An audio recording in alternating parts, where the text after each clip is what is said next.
The Formula One teams had completed a full winter's testing and development by the time they got to Phoenix for the first Grand Prix of the year. For some, the future stretched ahead, barren and uncertain. Others hoped to blossom into genuine contenders. Some already were. Phoenix was the initial proving ground, a difficult, bumpy street circuit with very hard walls. Temporary accommodation trackside erected for the spectators, and the track itself taking a repeated hammering over the weekend from the cars, turning a weak spot into a pothole. World champion Ayrton Senna returned to McLaren after an unusually long winter's break. Most of the testing done by Gerhard Berger, and neither of them rated the new Honda V12 very highly. How important now the management skills of Ron Dennis, in charge of the championship favourites. According to him, Ferrari had come out top of the winter testing. 3 times world champion Alain Prost was their number one, partnered by the French Sicilian Jean Alesi, recruited from Tyrrell after contractual battles with almost every other team in Formula One. Phoenix was where he'd impressed in 1990, holding off Ayrton Senna for first place for some 34 laps. You know, I think we work very hard all the winter. We have a very competitive car. Now we have to race and to see what will happen. After 2 years at Ferrari, Nigel Mansell was back at Williams. He'd been persuaded to change his mind about retirement by Frank Williams.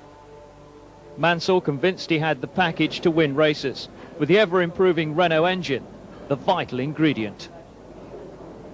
I'll make a statement and say for sure we're going to win some races. I don't think there's any question about that, but we've just got to see if we can be reliable. The car was late coming off the line, and we are suffering even today because of that. But as I said, everyone's pushing very hard. There's no lack of effort anywhere in the team, and we have just got to be patient and hope that it all comes together for us, and if it does, then who knows. Riccardo Patrese, the most experienced Formula One Grand Prix driver of all time, 208 Grand Prix and 3 wins going into the 1991 season.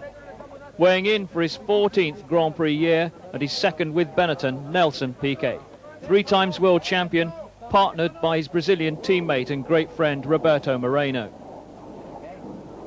Benetton had finished off the 1990 season with a flourish, wins in Japan and Australia. They were in optimistic mood, the only one of the top teams running on Pirelli tyres, and they had designer John Barnard, with his reputation for innovation and winning. Tyrrell anticipated their best season for years, powered by the Honda V10 and designed by the former Ferrari man Harvey Postlethwaite. The talented Stefano Modena was expected at last to fulfill his potential. The Formula One newcomers Jordan had as team principal the charismatic Irishman Eddie Jordan. They graduated through Formula 3000 and they produced for Formula One a sleek car that ran as smartly as it looked.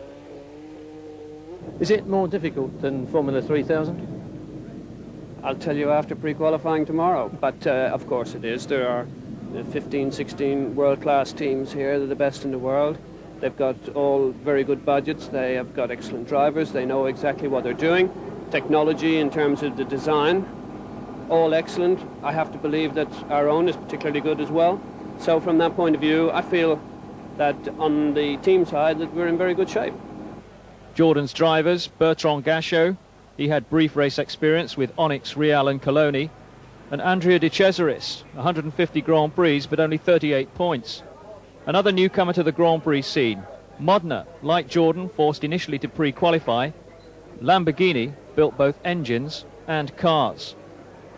Charged with the task of leading the team, the Italian Nicola Larini, while his teammate was the Belgian Eric van der Poel, tasting Formula One for the first time, having progressed through Formula 3000.